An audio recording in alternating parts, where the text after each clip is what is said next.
A nation grinding to a halt, a country overtaken by mob rule. Is that where we are at right now, Canada? A lot of people certainly feel so, as more and more rail lines are shuttered because of these protests. The BC legislature, you can't get into it. Media, politicians not able to access it. Bridges, intersections shut down, all because of what?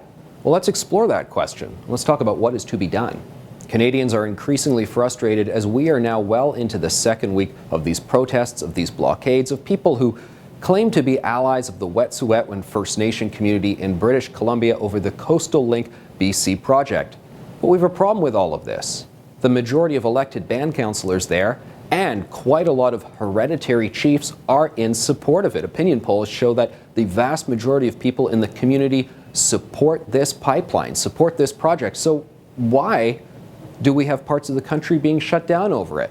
Because an increasingly small but increasingly loud group of vocal minority are saying we are going to make everything grind to a halt, and they have been successful. We're hearing from a lot of pro-development, pro-growth First Nations communities who are saying enough of this. Listen to our voices. Join us, stand in solidarity with us. But the activists, well, no, they like using this, I guess, as their prop to continue their anti-development crusade. You know, I'm trying to be really generous here, but I was watching these clips up on the steps of the BC legislature, people blocking media, people blocking politicians from getting in, and apparently this is in the name of First Nations. And I'm looking in the crowd, and I'm going, wow, these First Nations elders, they sure look a lot like college-age Caucasian blonde girls. You look in the mix and you go, who on earth are actually the people composing these protests? Yes, it is true that the Belleville blockade we're finding there on that Via Rail line in Ontario, that is Mohawk people, Mohawk warriors as they self-describe themselves. But at the same time, you've got the chief in that community, official representatives who say,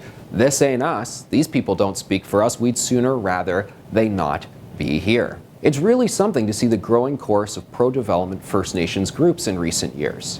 Why aren't they getting more of a fair hearing? The Fort McKay Métis Nation, they say that they are going to take the federal government to court over one pipeline, the Frontier Mine. They're going to take them to court if the mine does not get approved. That's how badly they want to see this happen. One person in Wet'suwet'en First Nation, she says she's filing a complaint to the United Nations.